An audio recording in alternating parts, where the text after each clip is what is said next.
The bat signal has been lit. Go through the grandfather clock, secret entrance, and head back to the Batcave. And now, enjoy this Christmas special. Doing our Christmas special for the year, which is always good because two of my favorite things in the world are Batman and Christmas. So it's good when we can combine the two. I have a special guest with me today, a returning special guest. Anthony, how's it going? Welcome back. I'm glad to be back. Thanks for inviting me on to talk my two favorite things in the world, Batman and Christmas. So that in common. As we always do, regardless of what time of the year it is, when there is news on the character or property that we are discussing, we tend to discuss it, share our thoughts and opinions, and give our takes, whether people like it or don't like it. And that's what we're going to do today. So, Anthony, we have the often discussed the Batman Part 2. We had the Penguin. It was very successful. There was great. A lot of momentum coming out of the Penguin. And we thought, all right, well, we're going to get some casting announcements. Things are on the move. It's great. It's good. Perfect timing. And Matt Reeves is going to build on the anticipation. And then, still crickets. And then, as people do, they ask James Gunn about what's the status of the Batman Part 2. There's been a lot of rumors about Scarecrow being a villain, Clayface being a villain, and somebody brought these rumors up to James Gunn, and he basically said no to the two rumors, and he goes, and the reason he could say no is because he hasn't seen a first draft of the script.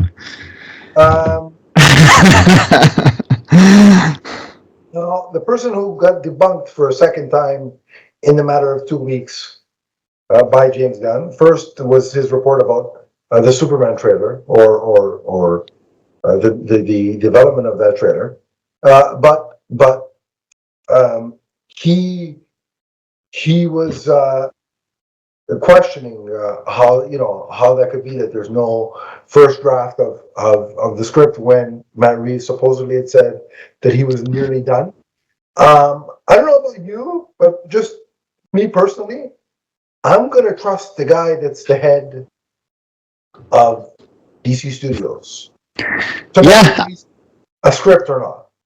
I agree. Look, this is not the DC Studios of yesteryear where Mike Uslan and all those guys are in charge anymore. But it's just something is fishy here. Something is weird here. Because Matt Reeves did say that last year or a few months ago that he had a script done, but I trust James Gunn as the head of the studios. And can I actually ask you a question? Maybe this is the. Do you believe that? Now, obviously, we all know Grace Randolph is full of shit, and James Gunn hates her, and John Campea isn't any better nowadays. But both of them have been very vocal the past few days since this news came out that they've heard the universes are merging. Now, I don't particularly buy that. I wouldn't be opposed to it, but I don't buy it. But on some level, it might make sense why Matt Reeves might have had a script and then the script was thrown out the window if plans changed. So what are your thoughts on all this? Because, I wouldn't say it's the most out there thing, but also it's Grace Randolph, and she throws stuff at the wall to see what sticks. I don't trust anything typically that Grace Randolph says. And John Campea is like me, a Canadian. That doesn't mean I'm all over for him because because most of his opinions are not shared by me, but whatever. Look, it's getting to the point where it's getting fishy in the sense that he said he was nearly done, Matt Reeves, and yet somehow James Gunn has not seen the script that he's shooting the rumors for. And people are saying, well, Matt Reeves doesn't writes on the fly, like adjusts on the fly, so he only hands in one version of the script. That's all well and good, but James Gunn still has to see something. And right. Just let me clarify, because the person that started the rumors, or that talked about rumors about Clayface and Scarecrow, also was like, well, maybe James Gunn said that because the Batman Part 2 is not directly part of the DCU, and so it's not under James Gunn's purview, so why would he see the script? Okay, let's backtrack a second. James Gunn has said, aside from the Joker, which was Joker Part 2, which was done when he got hired, everything since his hiring is under the purview of DC Studios, whether it's Elseworlds or DCU, and he has to give approval on it. So yes, it is under his purview. Let me just say that. I just want to throw that out there. Now, just to add real quick, even if Matt Reeves has a hand in all the Batman stuff, because he does seem to be producing a lot of it, he still reports to James Gunn. It still falls under James Gunn's umbrella. And here's where the things get interesting. So as much as I don't like agreeing with Clown number 1 and Clown number 2 that you mentioned before, Matt Reeves is producing 2 projects that we're going to talk about in a second that are Batman adjacent, related projects that do not fall under his quote unquote Batman Epic Crime Saga. So that's where things start getting interesting. Like, yeah, I can't believe, I'm not saying I 100% think this is actually the case, but I can't believe that because there's a rumored meeting with the press to unveil the Superman teaser as of this recording tomorrow, and that's where he's going to reveal some updates supposedly to the slate according to rumors. So I can believe a scenario where he comes on and says, okay, we've decided that the Batman Part 2 or the Batman world is going to be somehow put together into my DCU. I can believe that that's a possibility. Am I willing to put betting money that that's going to be the case? Not just yet, but again, as things start to add up with Matt Reeves being sort of an overall producer on Batman related content at DC Studios, I think the possibility is there. I do too. And look, it can piss certain people off, and that kind of brings me some joy. Yes, I would very much. The minute that is announced, I will be refreshing a certain website constantly for the reactions. No, but like, I mean, you've heard me and our buddy Chris Evans and Phil Walsh talk about it on our show that neither of us would be opposed, and the Batman was very. You could easily work that film into the universe. There was nothing in it that said Superman didn't exist, or it was quite standalone enough where it could be worked into the universe. And honestly, all the fan stuff of Pattinson and Corn Sweat photoshopped together, they look great together.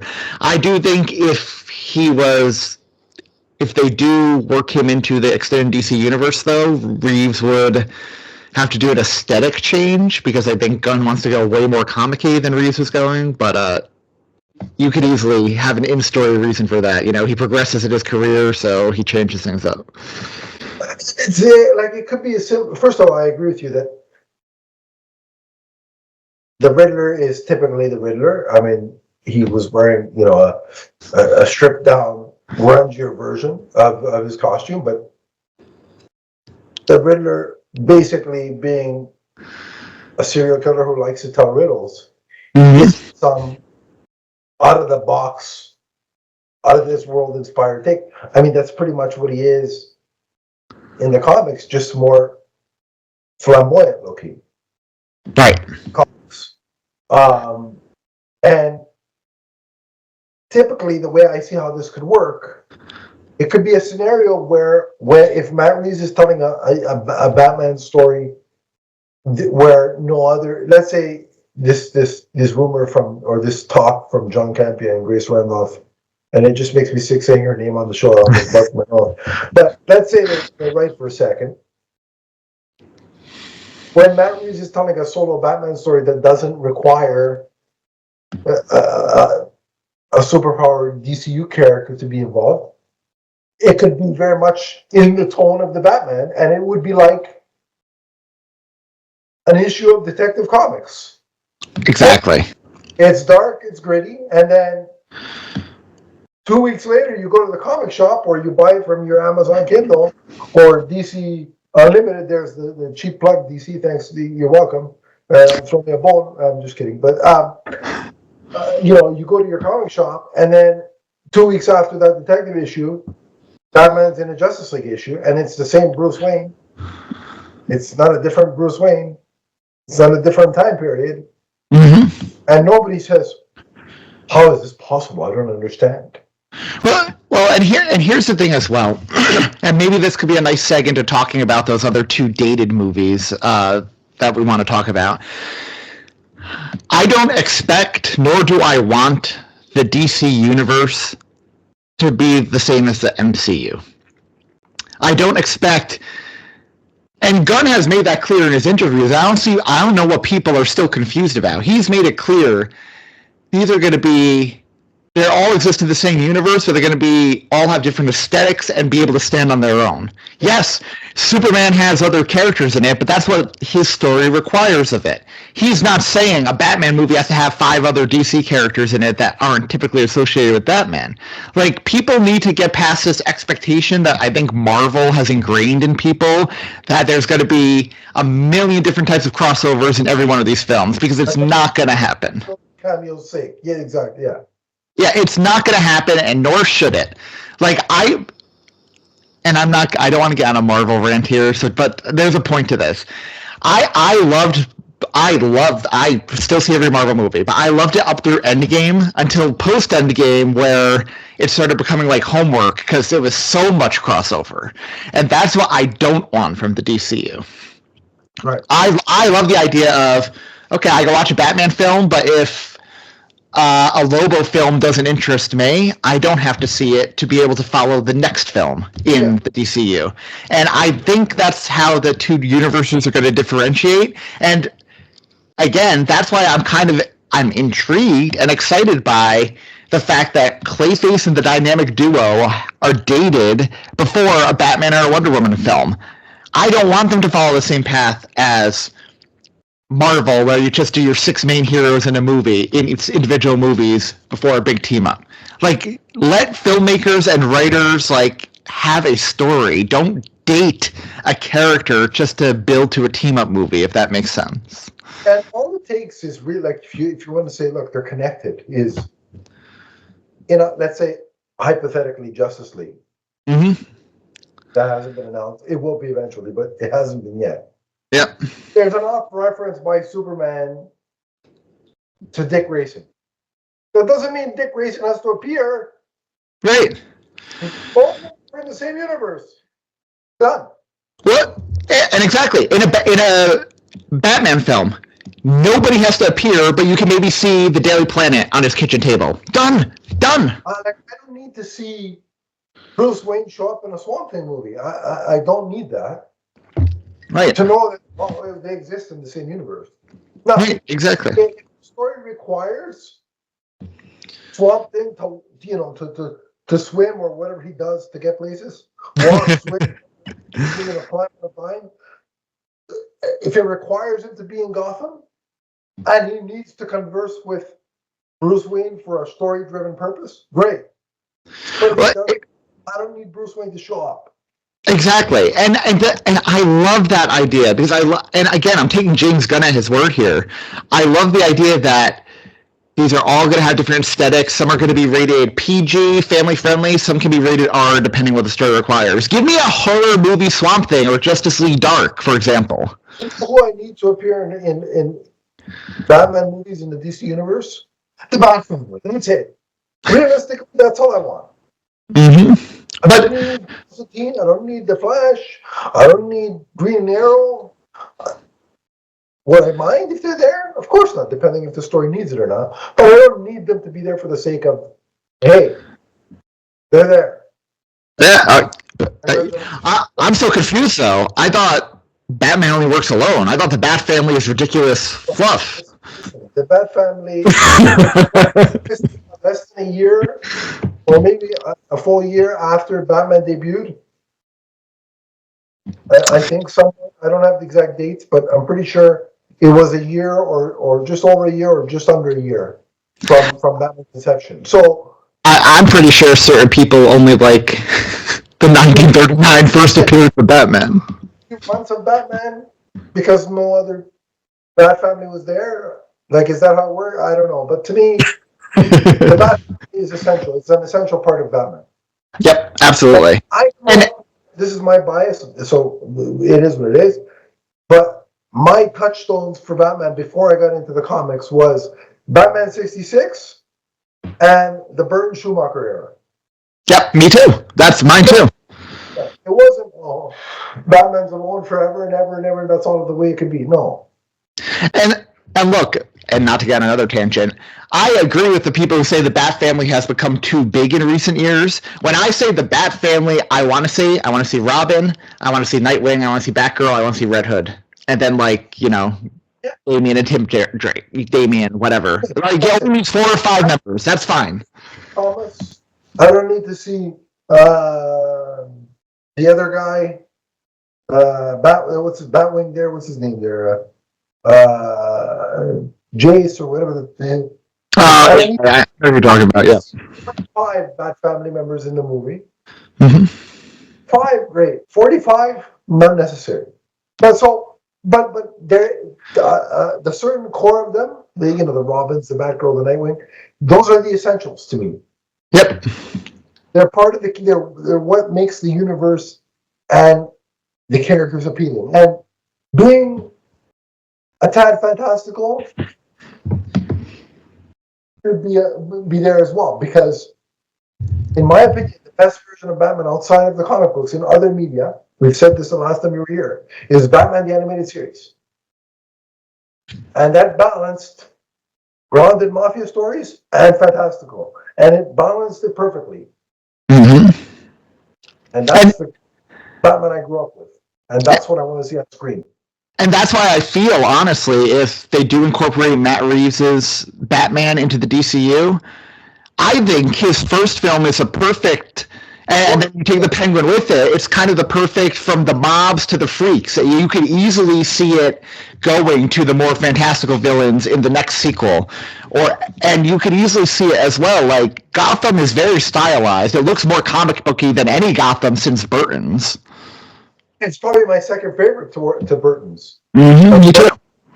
And then second favorite would be Matt Reeves. So it's doable. We'll see if that's what ends up happening. But either way, we are getting one way or the other, whether it's Reeves or not, we are getting fantastical Batman. Whether certain people like it or not, it's coming. So deal with it. Can I ask you one more question on this topic? If it's not Reeves' Batman that comes in, like, what do you think is the path forward here? How long can Gunn sit on the brave and the bold, like keep pushing it off to give Reeves time? Because I'm all for letting filmmakers take their time, deliver the best movie they can, but at the same time, Gunn is trying to get a universe off the ground here, and Batman has to be an essential part of that universe. It's all great that give filmmakers the time, let them have their vision, blah, blah, blah, all that. It's great. I like it. I agree with it. It's fine. But you're now, Matt Reeves was announced officially for the sequel at CinemaCon the year his movie came out, I believe. Only a couple months later, James Gunn was announced as the co-CEO of DC Studios. And I know there was Hollywood strikes and the writer strike and the actor strike and blah, blah, blah, blah. All the excuses in the world. But in that time, Reeves produced. He didn't write or direct. He produced, which could mean, let me check this story note. Yeah, it's good. Go ahead. Literally, that's all it could be on a Zoom call, and I'm the producer. Mm-hmm. Matt Reeves produced, with other people, mind you, The Penguin, 8-episode series, and Batman Cape Crusader. Meanwhile, James Gunn, in that same time frame, only 2 months difference, Creature Commandos, which is out now. Peacemaker Season 2. Wrote and directed Superman. Spearheaded Supergirl, which is going into production. Created the DC Bible that led to Lanterns, which is going into production. Produced Crusader as well. Isn't he one of the producers on that? I'm not sure if that. Oh, okay. I know that J.J. Abrams was, and so was Bruce Timm. Oh, right. Yeah, you're right. I apologize. Yep. Either way, so basically, point is, Matt Reeves had 3 other people producing with him on that, and then let's give credit where credit is due. Lauren LaFranc deserves just as much, if not more, credit than Matt Reeves for the quality of the Penguin, because she was there day in and day out on set. Mm-hmm. So again, you look at the time frame, what Matt Reeves has produced and what James Gunn's produced. Don't give me the excuse of writer's strike, director's strike, and all that nonsense. Well, let's not forget as well, we're missing one James Gunn project in there. It's not done yet, but remember, he wrote most of season 1 of Waller, at least a first draft of it as well. Yeah. So, like, this excuse that, well, poor Matt Reeves, he's going to take his time. I'm sorry, I don't buy it. And remove the strikes for a second. And I don't like to kiss Nolan's behind, because that's for other people to do, not me. But during the Dark Knight trilogy era, in between every one of his Batman films, Chris Nolan co-wrote and directed a film.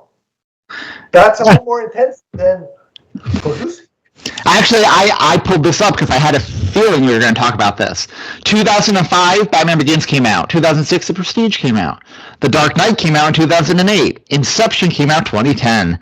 The Dark Knight Rises came out in 2012, followed by Interstellar in 2014.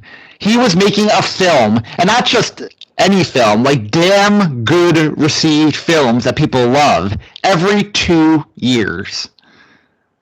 Yeah. So don't give me the excuse that Matt Reeves needs time. Batman's a big IP. It takes a long time. Cry me a river. Really, I'm sorry. I don't buy this sob story. Well, he's creating art. It takes yes, film is art. I understand that, but he's not painting the Sistine Chapel, for God's sake. Let's put that into perspective. Agreed, and that's why if his universe isn't being incorporated to the DCU, James Gunn does have to give him some kind of either deadline or something, because he can't keep waiting. I think the grace period and you earned it, that's out the window. Mm-hmm. The time is like, either we're incorporating this or there's going to be 2 competing Batmans and you're just going to have to deal with it. So we'll find out which one it is. But speaking of producing, because Matt Reeves likes to do that apparently, he's producing 2 other films that are not part of his Batverse, but they are part of James Gunn DC Studios. The first of which is, well, let me talk about the one that we knew about from before, which was Dynamic Duo, which is the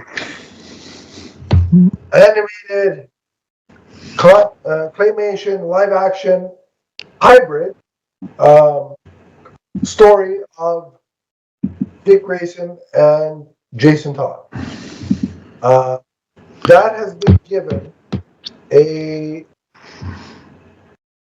prime summer release date of, I believe, June 30th, 2028.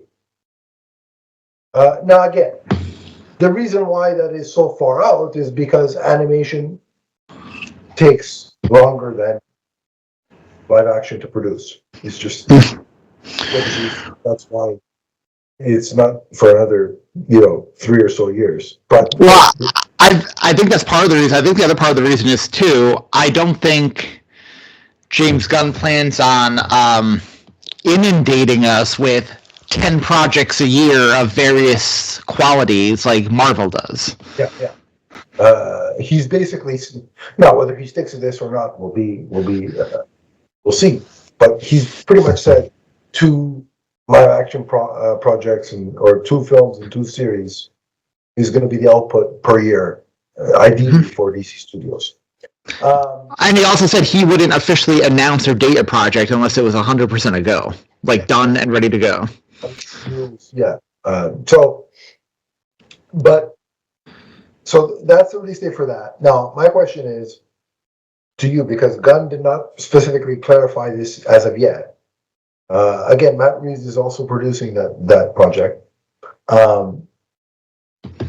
Do you think that this project coming in 2028 is part of like a separate Elseworlds scenario, or is it DCU canon?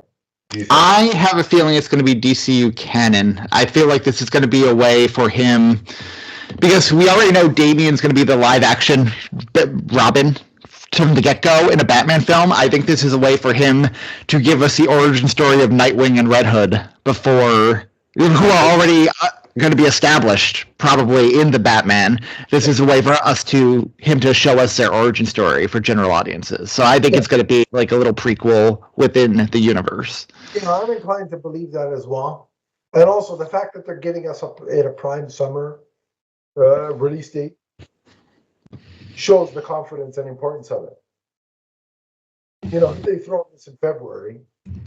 Well, then, okay. But, it's going to be one of the first Batman movies, or Batman-related movies, in the summertime, in a long time.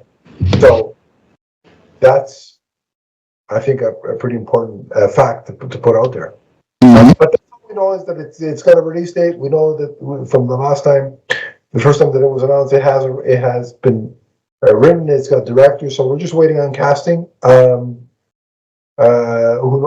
not certain when that will start, but I'm assuming they record the voice and then the voices and let the animators do their thing. But again, there's a live action component to this as well, and so is that going to require your voice actors to be in mocap? Like, who knows? So we're going to find out, I think, within the next, I'm assuming, calendar year. Oh yeah, I would say before that, because this seems like a project that's going to take a lot of time to get going, and frankly as well, and this kind of leads to Clayface as well. If it's in the DCU, we're going to find out casting for Batman and his family sooner rather than later. Because that's what I was going to say. I think Batman on some level might not be for the whole movie, but on some level he's going to be in the movie. And if it is DCU, once we get that cast, we'll know who our Batman is. So, like, even if James Gunn doesn't say definitively, like he has with Clayface, right off the bat, if casting happens first, and it's a relatively known quantity as Batman, I think that will signal that it is in fact DCU, because I don't think they go get much to the chagrin of 5 people on Twitter, Brendan Sklenar, for this animated thing if it's DCU. I know, look, again, there are 5 people that like him out there. He may in fact be a really good actor. I just think I could be wrong, and if I'm wrong, I'll say I'm wrong. I have no problem admitting I'm wrong when I'm wrong, because it happens enough times, more than I'd like to admit. But so if I'm wrong, I'll say it. But I just think they're going for more of a name than Brendan Sklenar as Batman. Agreed. So I think the level of who they cast for Batman in that, whether James Gunn initially confirms it or not, could dictate whether it's DCU or Elseworld. But hey, listen, when that happens, we'll be talking about it on the show for sure. So stay tuned for that. But another project that is also being produced by Matt Reeves, in conjunction with the DC Studios boss, James Gunn, is Clayface. James Gunn said that Clayface is a DC Universe story. He specifically said that on social media. A DCU story. And yet I've still seen people in the comments. Read, folks. And he said DCU. I don't know what does he have to do? Come to your house with a plaque saying this movie is DCU? I don't understand the confusion. It says it right there in black and white. But so that's DCU. It's coming. The report gave it a date. James Gunn just said 2026, but the trades have said that. Let's see here, September 11th, 2026. So literally a month before the Batman Part 2. So before we get there, Clayface, September 11th, 2026. Written by Mike Flanagan. So excited. Huge Mike Flanagan fan. Who is a horror, a specialist in horror, but also like more body horror kind of projects as opposed to slasher kind of stuff. It's more body horror kind of deal, which is perfect for Clayface in my opinion. Yeah, absolutely. And the thing about his horror and his work too is he never loses sight of the humanity. It's not just horror or grossness for the sake of all that. He is a human story. He doesn't do let's say gore just for the sake of I gotta gross people out. Yeah. It's not like the MCU, which is cameos for cameo's sake at the end of every movie. That would be the equivalent of overdoing the gore. But he doesn't do that. But before we get to the speculation with the release date, I think it's important to know that the Hollywood Reporter, via their Heat Vision blog, kind of expanded on some info, and they said that the production budget is aiming to be $40 million, and that Mike Flanagan is a big fan of Batman the Animated Series. So we're getting a Clay monster, and in my opinion, there's no doubt about it. There is no doubt, especially if anybody has seen the trailers for Creature Commandos. Clayface is in the trailers as a Clay monster. So if this movie is in the DCU and Creature Commandos in the DCU, we know he's going to be a Clay monster. Yeah. I'm just all I needed to hear was he's a fan of Batman the Animated Series. I'm like, all right, done. I'm good. Look, do what you want. I heard that. I can sleep at night happily. May I get on my soapbox for a minute here, Adam? One thing that annoys me, and it's a very online thing, is when people are like, "Who asked for this?" I hate that so much. Yeah, who gives a crap? Like, some of the best movies out in existence, nobody asked for. Like, okay, Clayface, yeah, nobody had it on their bingo card. We'd get a Clayface movie before a Batman movie. But who cares? And let's face it, chances are Batman's going to be in the movie in some capacity. Well, I was going to ask you that. Well, if it's DCU, is that going to be our first appearance? Well, technically, I don't know if I should say this, but I wasn't the one that spoiled this. These are the people you give screeners to, DC Studios. It wasn't me, because if you had given me screeners, I wouldn't have spoiled crap. Mm-hmm. But it's out there that Batman, I don't know if he probably doesn't speak, but he has a cameo in Creature Commandos. Mm-hmm. So I think this is going to be his first speaking role, though. This is going to be his first physical appearance speaking role. Before, whether it's Robert Pattinson folded in or new Batman introduced in Brave and the Bold. Do you think this will be his first appearance? 100%. I almost think he has to be a supporting character in some form. Yeah, sorry, go on. I would almost. I don't even think you need him there for the whole movie. I think he just shows up at the Let's say. Again, I'm not. Thank God, I'm not a screenwriter because Mike Flanagan's going to do a better job than anything I can spew out of my mouth. But here goes. Let's assume Clayface is out for revenge on the people that caused him to be like the way he is, right? Mm-hmm.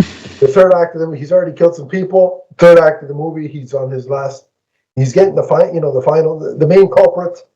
But as he's sort of chasing down and tormenting and haunting and going after whoever he's going after, what if we see somebody after him, stalking him, chasing after him, and then the final reveal is, even if it's in shadow, like if it's filmed in a way where all you see is the shadow, and Batman taking Clayface down, and then at the end he steps out of the shadow and he's taking, he's basically about to take Clayface into Arkham, and that's the first we see of him. Yeah, 100%. I'd be totally fine with it. He'd break the internet. He'd break the internet. Yeah. And listen, I don't know if depending on the scenario, but if Matt Flanagan, who is supposedly not directing this film because he doesn't have time, but he's writing, if he writes a great script and that introduction of Batman is received well, well then, and again, if Brave and the Bold is still Brave and the Bold as intentioned, without Robert Pattinson and whatever, and Andy Muschietti still directs, great. But what if that's an audition, like the way this is received, for Mike Flanagan himself to direct a future Batman film?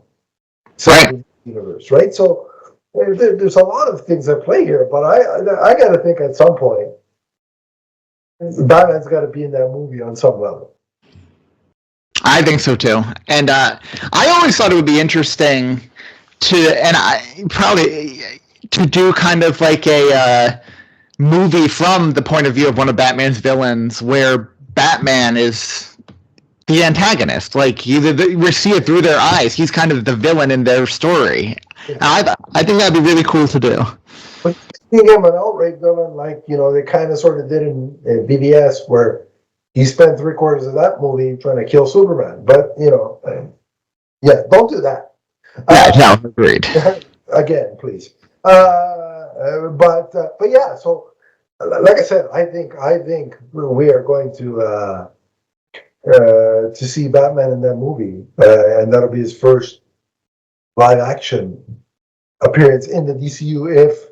If the Batman isn't retrofitted as his first DCU appearance. So James is going to answer these questions in that supposed press conference to reveal the trailer for Superman. Supposedly tomorrow, as of this recording, we'll have to wait and see. By the time you hear this, when you're full of Christmas food, we may already have those answers, but as of right now, of this recording, we don't have those answers. All speculation. I wish my future self could tell me what the hell is going on. But we'll see. We'll find out. And when we do find out, I may, depending on the timing of things, have to jump on during the holiday period to either review the Superman trailer and talk about this Batman situation. But again, during the Christmas hiatus, which we have planned. But if that big stuff like that, I have no problem jumping on for 10, 20 minutes, half an hour to do that kind of stuff, because it's like big, earth-shattering stuff. And so I'll do that if need be. But as of right now, it's all speculation. But I'm excited for this Clayface movie. I'm excited for the fact that Mike Flanagan loves Batman the Animated Series. If James Gunn and his cohort, including Matt Reeves, can channel Batman the Animated Series for the DCU Batman, whoever that may be. I think that's the best case scenario because, again, I think the best version of Batman inside comics. And if you could bring that into live action, we're all winners. Agreed, 100%. So I'm stoked for this movie. You're stoked for these announcements. They're both great. Gotham City is getting itself populated in the DC universe, and I'm the fact that Batman and Superman are my top two heroes, and they're getting this kind of love and they're getting this kind of treatment. I couldn't be happier. I couldn't be happier either, and I would just put a little button on this by asking people to just be patient and trust Gunn. I am along for the ride right now, and so far Gunn has not given me any excuse not to trust him. Just enjoy the fact that we have a peaceful, functioning, moving forward DC universe. That's something that we could say from 2013 to 2021.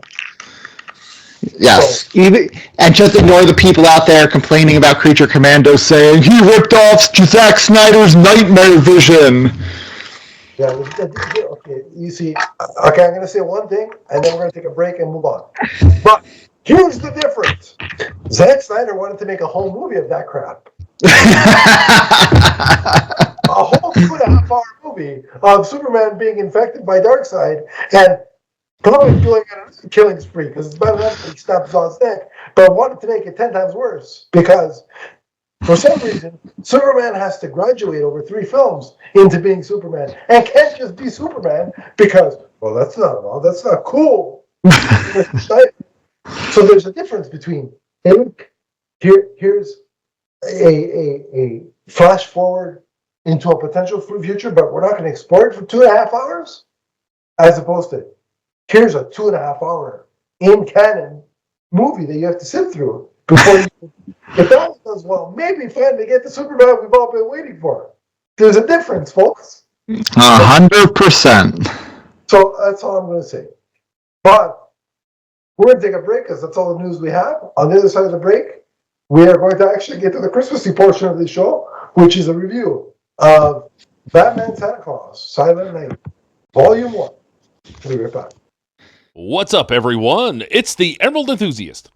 For all of your multiverse viewing and listening needs, check out our shows, which include Teenage Mutant Ninja Turtles, Ghostbusters, Power Rangers, the Marvel Universe, and the DC Universe, including the Emerald Echo podcast. You can check us out on Podbean, and remember to subscribe right here on YouTube. That's the Multiverse Musings Podcast Network. From the first podcast to the last. And we're back, and as promised, we're getting into the holiday spirit, full of Christmas cheer. And the way we do that here on a DC-related podcast is review, I think, one of the most unlikeliest team-ups for Batman that I could ever imagine. Batman's in the title, but it is the wider DC universe. But Batman's at the center. But never in a million years did I think I'd be reading a book about Batman teaming up with Santa Claus. But that's exactly what Batman, Santa Claus, Silent Night is all about. But Anthony, I love Christmas, and I love Batman as you do. So this is like when I heard of it, and when it was first announced, I was like, how's this going to work? And then I'm like, I don't even know if it'll work, but I don't care because 2 of my favorite things. Why am I not going to go into this? And again, whether it's a masterpiece or not, I'm probably still going to like it on some level. And it turned out to be really good on top of that. So I'm over the moon with it, and it will now become a yearly tradition where I read this book. What were your initial thoughts when you heard about it? So I was with you. What an unlikely team up. But then the more I thought of it, I was like, well, Batman traveled the world. If any DC comic character was going to meet Santa Claus, it makes sense that Batman would have been the one to meet him and train with him sometime in the past. But I was excited for this. I waited until the run was over because I tend to collect trades rather than the weekly or monthlies. And I devoured this book in one sitting. Like you, I'm going to make this an annual read along with Batman Noel every Christmas Eve. And I loved it. I just thought it was so clever, the way the Santa mythology, the Krampus mythology, and just the things they do with these characters. Like, I mean, we'll get into specifics, but I love everyone's reaction to when they find out Batman knows and worked with Santa Claus. That's one of the joys of the book. So, but I mean, it starts off with Batman and Robin, Damian. So I have to specify because there's multiple Robins, as we talked about previously in the news segment. They're on patrol, and carolers are attacked by vampires, but they're not. It's not to use a Batman reference. It's not the Edward Cullen, that. Although that would have been funny if somebody had drawn in, the artist had drawn in, a Robert Pattinson looking vampire in there just for, that would have been funny. But it's like a monstrous looking vampire bat kind of creature. It attacks carolers, right? Kills the caroler. And Batman and Robin are on the case.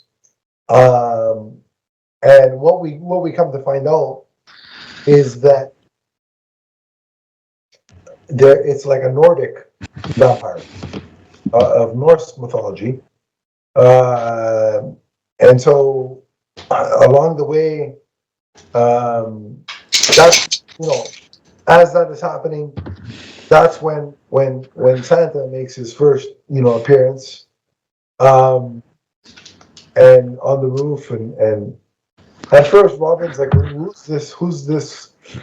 This I think he calls him the woodsman with like, it's almost like Damien refusing to admit that it's a reindeer. Like he calls it something else. Mm-hmm. It's like internally Damien is doing everything not to say.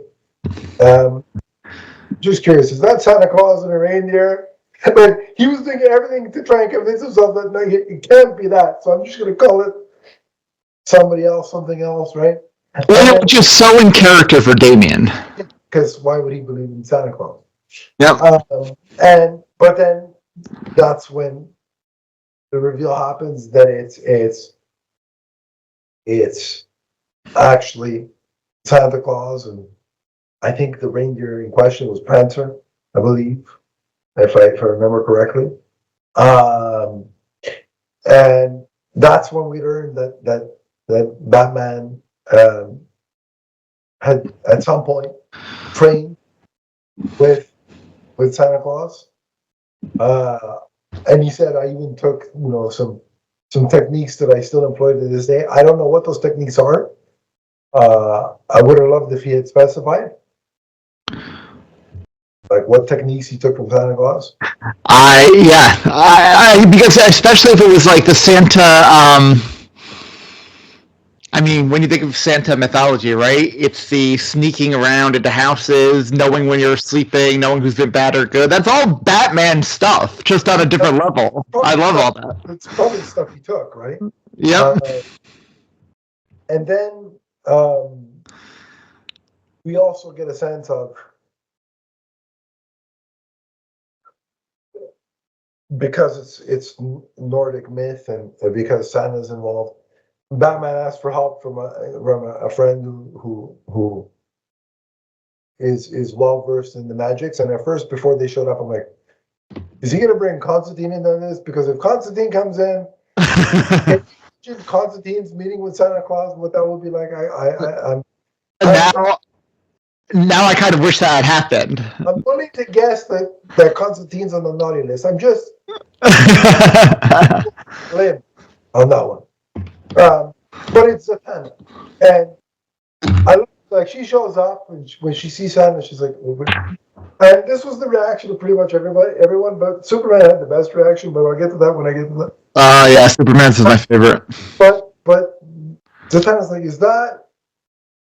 And she starts to say Santa, but he interrupts her and basically tells her address. And what she wanted as a kid, right? By name and tells her what she wanted by again, and that's when she realizes that it is. And then immediately she's like, "How do you know him?" Like it's like every time a DC character gets involved in this, it's like, wait, how does Batman know Santa Claus? Like, I'm not shocked by it. So Santa says he's going to stick around. Actually, Zatanna gets one of the so then.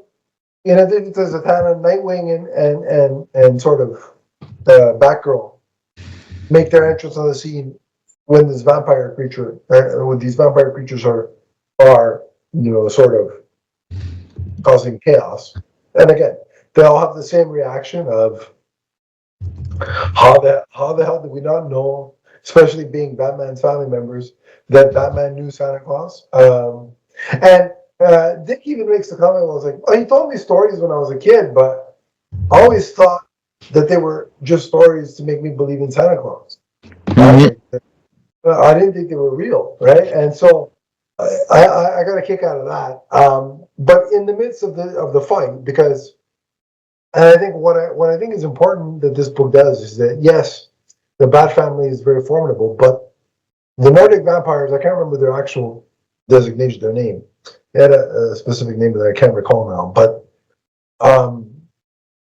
they're kept pretty strong as well. Like they're not instantly beat to a pulp by the Bat family. Like like Zatanna gets sprayed with some of their green goo thing, venomous goop or whatever, however you want to phrase it.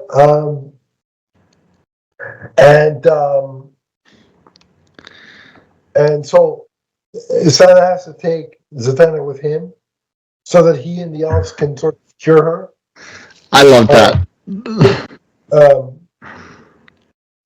In the end, the bats are subdued. But we also learn who the actual villain of the story is. And it's Krampus, who is one of my favorite Christmas holiday legends, and I was so happy with how he was done in this book. And I loved it because it was really cool how they, again, as cool as it is to see all the DC characters with interacting with Santa Claus. Another aspect that I liked was the mythology that was built around Santa Claus, which was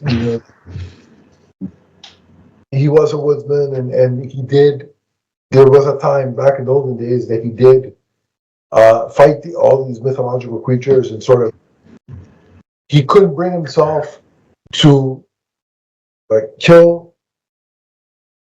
I would love if Batman got his no kill rule from Santa. Yeah, that would be really cool.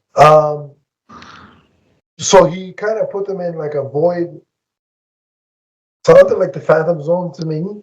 That I thought that's what they were implying. That's where he put them was the Phantom Zone. But then I'm like, okay, if it was the Phantom Zone, when Superman is exploring the Phantom Zone, does he not question, well, who put this? Did he think, well, Jordan just put all these creatures in here?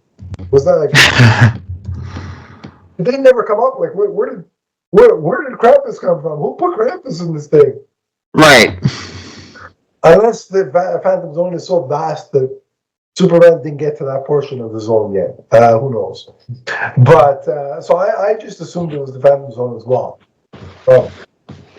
But in addition to doing that, he initially started the gift giving trend after saving a kid from, like he and Krampus used to go out sort of to try and promote being good in the world. Krampus would scare the crap out of the kids, and then Santa would give them a toy or a gift to kind of be like, if you behave, incentive to behave. And like, I love how they would team up, like the good cop, bad cop kind of idea.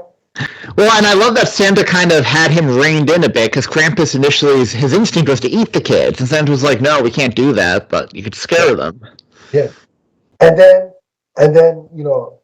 Krampus got out of line and wanted to punish all the naughty kids, and so that's when Santa said, enough of this. You're in timeout.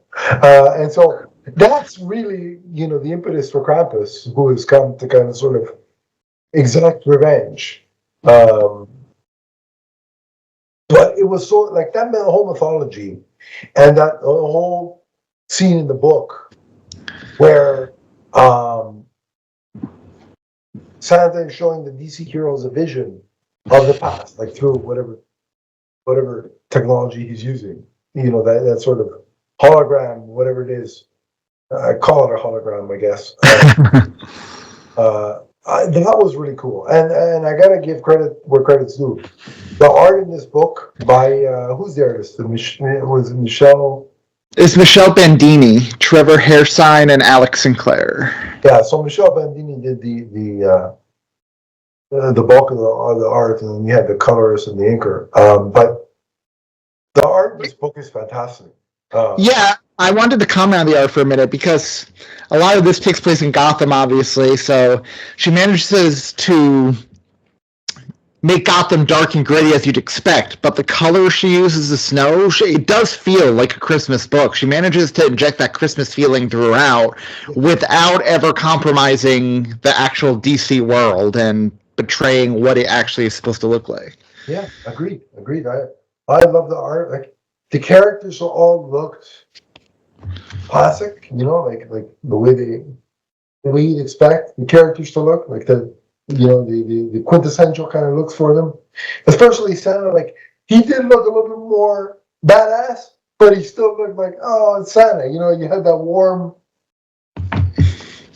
fuzzy feeling when you see Santa, right? And you still got that, even though he was a tad more badass.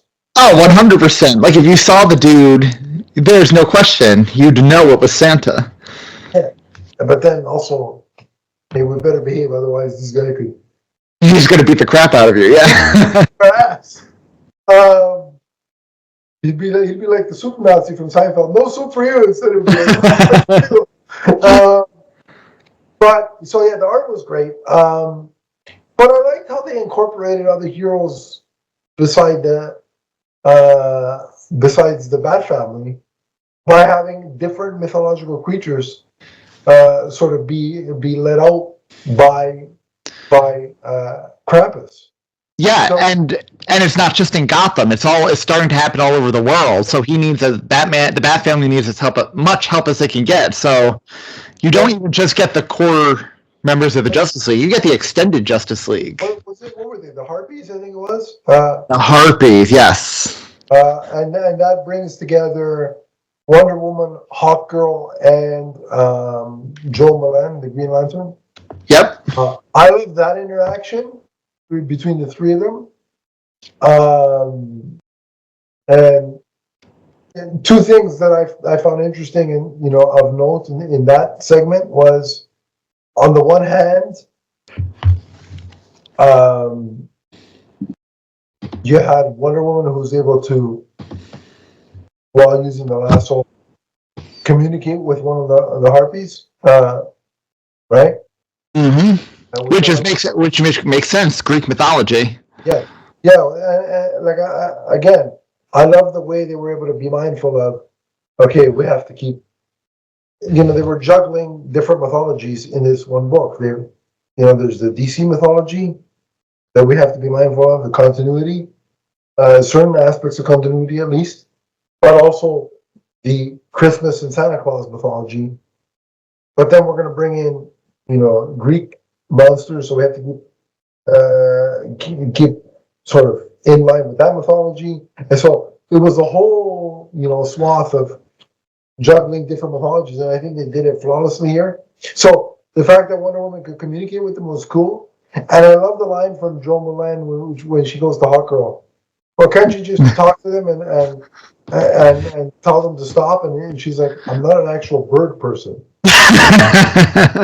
Yeah. Sort of saying, I'm not Aquaman. I don't talk to the goddamn creature. You know what I mean? Yeah. And then we got the sea what was it? The sea dragon again? Was it a sea dragon? It was this. Yeah, it was a sea dragon. Yeah. And I loved the line. I forget who says it. We don't always have to call Aquaman every time there's a problem with an undersea creature. You can't just call Aquaman. And then 5 pages later, Aquaman shows up. Why didn't you call me? He's what the hell? Nobody called me. You guys didn't even call me. But the sea monster was cool because it's like the big threat that brought out Superman. Like that was the big. And I think Superman's reaction was the minute he lands, and like the way it's written, like he's saying it as he's in flight / landing, like it's like very slow and to the point, and it's basically to Batman. It's like, why didn't you tell me you knew Santa Claus? Like Superman was upset that he didn't know this fact from before.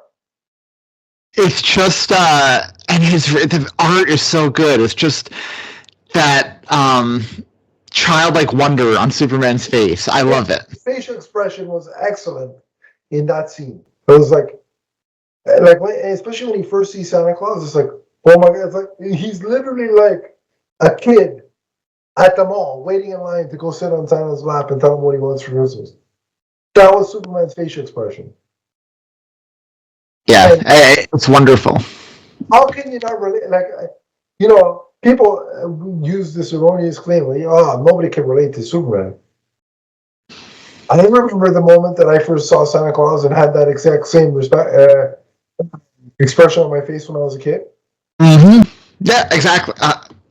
No, let's not go down that rabbit hole because that's the most bullshit claim I ever hear.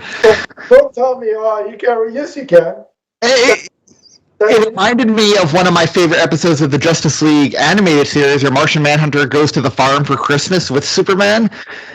And Superman is just a giant kid, like, like talking about the wrap presents and dinner and running into the room to help decorate. It's awesome. He wasn't disillusioned about Christmas and didn't tell his parents, nobody stays good in this world? You mean that wasn't the case? I'm shocked.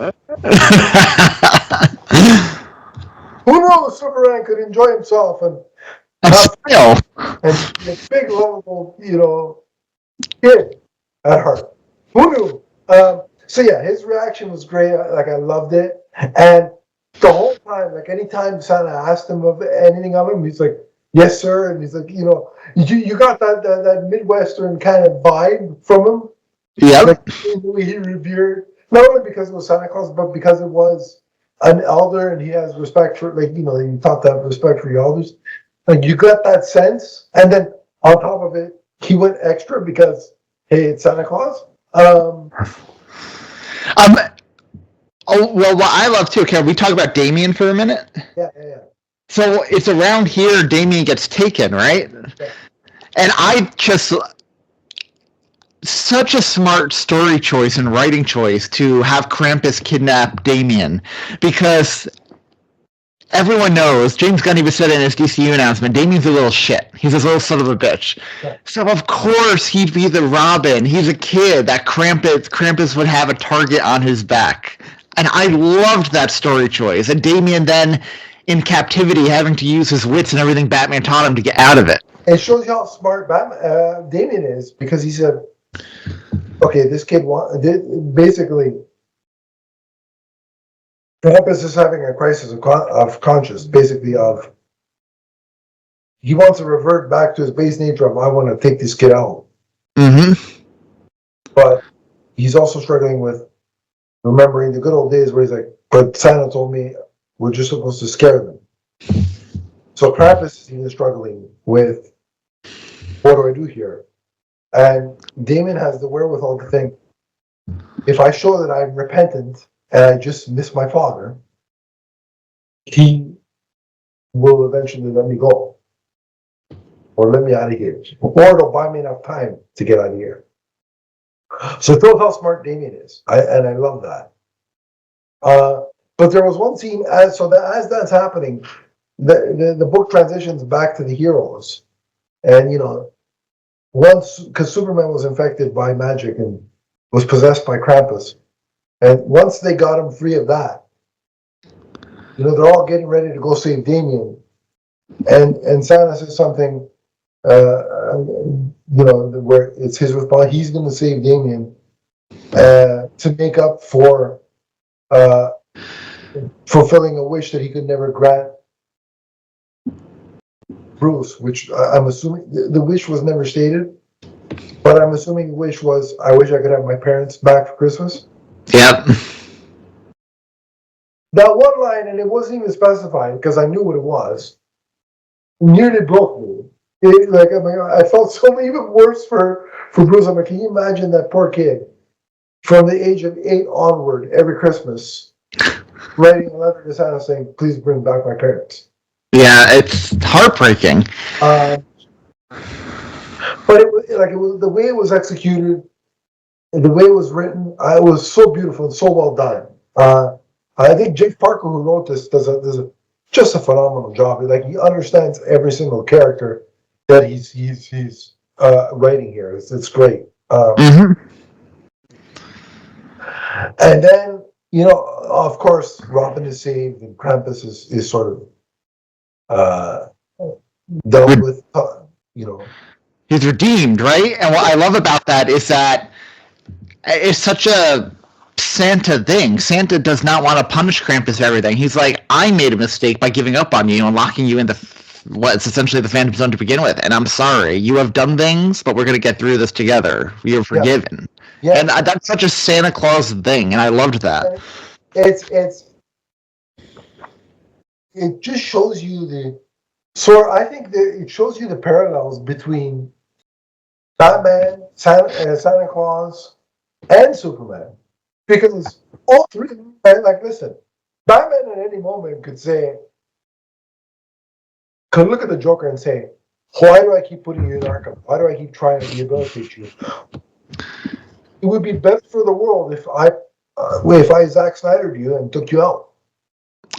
And that's where I was going to go. Snyder fundamentally did not understand that Batman legitimately wants his villains to rehabilitate. So, yeah, and so the fact that you have all three characters that have that sentiment, I think it shows the commonality between the three of them. Yep. Santa, Superman, and Batman. And even the ending, as Santa's getting ready to go do, the Christmas Eve gift-giving portion of his routine, when he's at, the heroes, I think Robin is like, why do you still do, or one of the characters, it might have been Damien, I can't remember, but he's like, why do you still do this, the whole gift-giving, thing, right? Mm-hmm. And all the heroes come up with an answer. Batman's like, because he doesn't want to leave one kid, without a gift, or having the feeling like they've been left out, or they've been left alone or forgotten about. Wonder Woman says it's because it's the right thing to do, is why he does it. And the Superman says, actually, Superman doesn't say nothing, and he's like, why do you think I do it? And he's like, because it feels good to do something good for other people. And I'm like, all three are valid. And it's like, and I think all three are true. Yeah, and it's like, maybe that's the thing that Batman took from Santa Claus. Maybe those are the things, right? Yep. So, and it was just, again, so touching, so heartwarming. And it's just like, I felt so good after rereading this. I'm like, this is great. Well, then, and there's that beautiful scene at the end when Santa is out delivering presents, where the League goes to the North Pole for Yeah. dinner, and it's this wonderful splash page Oh, of them all. yeah. Like I need somebody to do a textless version of this, because I want that framed. Like it's a beautiful image. Computer background for groups for the holidays, yeah. Yeah. And I love the fact that Santa took Damien with him to deliver the presents. Yeah, because he sees. Not only does he need it, because again he is a little shit, but he is just a kid. Like it's kind of like Gordon sees with Batman too. Like it's kind of that debate, right? Should you be involving kids in this? Like he still deserves a chance to be a kid, and so Santa will give him that chance to. Yeah. He's never gotten to be a kid, and Santa and basically Santa says that. Yeah. To be honest, I don't think Bruce Wayne got to be a kid either. He lost that. He lost that possibility. And Bruce is like, "Go have fun, go enjoy yourself." Yes, and it's awesome. And I just, like I said, the story had enough superheroics to satisfy, but it was just so heartwarming and so perfectly encapsulating the Christmas spirit. I love it. It 100% captures that Christmas spirit beautifully, and I think it's one of the stories too. Like even if you're not a huge comic book fan, people who just enjoy the holidays would get a kick out of this. Yeah, it's just, and again, it was told like it wasn't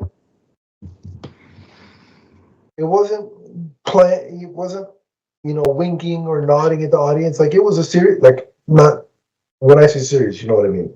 Mm-hmm. It's a serious story, but it, with the Christmas trappings and so it wasn't just. How can I put this to make sense? It wasn't a gimmick just because, hey, we want to release something at Christmas time. It was a story that had merits on its own. 100%. And yeah, I really hope, because I know they're doing a sequel series this year. I haven't read any of it yet. I'm going to wait for the trade like I did with this one, but I hope it can live up to this, and I can add a third book to my annual Christmas Eve. I think it's going to be finished the week, because it's 4 issues. It's released weekly. Oh, okay, nice. I don't know if it's this Wednesday. It might be. But I think by the time the week of Christmas comes, it'll be finished. So I'm planning to read all 4 issues because I've been downloading them digitally on my Kindle, my Amazon account. So I'm going to read them, all 4 of them, like after the Christmas Eve meal and festivities. Mm-hmm. When I watch Batman Returns, before I watch Batman Returns, I'm going to read the 4 issues. Nice. Of part 2. But I think part 2 could be something that we could, assuming that a meteorite doesn't hit the Earth between now and next year. I hope not, because I really want to watch Superman, among other things. But I think that's something we can go ahead and pencil in for this time next year, for next year's Christmas episode. We'll have 100%. I would love that. But before we say our goodbyes and our Merry Christmas, and before we do our social media plugs, let's give this a rating. So remember, when we do comics, we do 5 for story and 5 for art. So Anthony, take it away. What do you rate this? I'm giving it 5 and 5. The art is beautiful, and the story is just action-packed and heartwarming. It was everything I could ask from a Batman/Justice League tale and a Christmas story. So 5's all around for me. Yeah, it's absolutely wonderful. It's 5 for me for story and 5 for art. And the cover of the trade and the cover of the single issues are by Dan Mora, and he's a modern day master. So get it for that alone as well. But it's great. I just love it as a superhero story and as a Christmas story, both on their own merits. I love them for both reasons. Again, it's going to be a yearly tradition. It's going to be added to my yearly Christmas tradition. And I'm pretty stuck in my ways, and I don't typically add new things, but this is like usually around Christmas time, nostalgia is king. Mm-hmm. But in this scenario, I'm definitely adding every year to read this, and it's the perfect Christmas piece of entertainment. It's wonderful, and I love it. And I encouraged our mutual friend Chris Evans to read it. He was hoping to have read it before this episode, so he could have joined us, but he didn't manage to make it in time. But I know he's planning on reading it, so hopefully he will enjoy it as much as we did. I'm just going to point out, Chris, I gave you an extra day with all my technology problems, man. No excuse. No, I do want to say one more thing. If James Gunn is going to ever do a DC holiday special like he did for Marvel, he did ask a question. If DC was to do a holiday special, what would you guys want? Now, I'm just going to go ahead and read into just before we sign off. I'm going to do a little bit of sort of theorizing. If he says if DC planned to do a holiday special, he's doing a holiday special, folks, because every time he's put a question out, it's come to fruition. When he asked the question about Trunks or no Trunks, Trunks won, and Trunks was on the Superman suit. Yep. So every time he's asked a question or shown an image, it's come to fruition. So if he's asking what he should do for Christmas special, he's doing a Christmas special. Yep. And I think you were going to say that this should be a candidate for that Christmas special. This and Batman Noel. I don't know how we haven't gotten Batman Noel at least as an animated film yet, but this and Batman Noel are the perfect candidate. Come on, do it, James. Come on, do it. Please, I'm watching every year. I love that Guardian special. It's great. And I love it too. So this would be a prime candidate. I think this would capture audiences of all ages. Because you'd have Santa for the kids. You'd have Batman kicking vampire ass for the adults. And it's a win-win for everybody. I agree. If that would be the DC debut of Zatanna, I'd be all right with it. Because, I'm down. So, yeah, no, I agree with you. I think this and Noel should be two Christmas specials, like one year, one the next. Maybe do Noel first, since you already have your Superman, and eventually we'll have our Batman. So, and that pretty much, all you need is a Joker at that point. But so do Noel first, and then the following year after that, have this ready. I would just be over the moon. So, James, yes, you should do a Christmas special, and this should be a candidate for sure. But before we get out of here, where do people track you down on social media, the podcasts? Go ahead.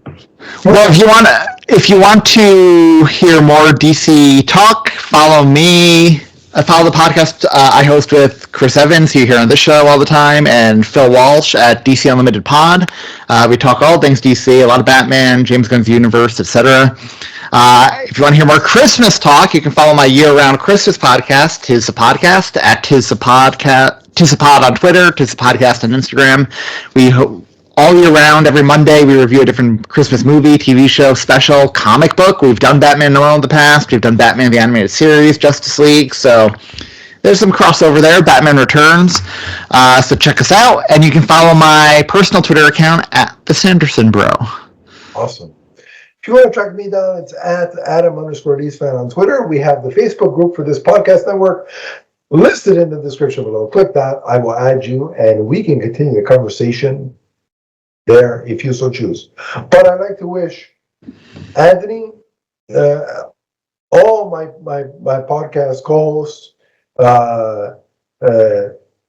Chris Evans, Nick Zednick,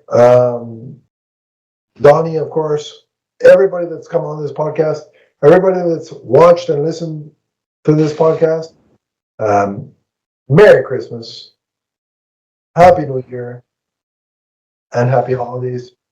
I'm sure if the trailer comes out, the Superman trailer. You're probably going to see me before actual Christmas because I'll rush that one out.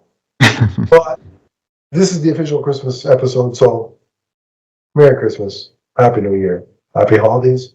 We will be back officially in 2025 for the year of Superman and so much more where DC and DC Studios is concerned. But enjoy the holidays, enjoy your loved ones, and Merry Christmas. So long, everybody.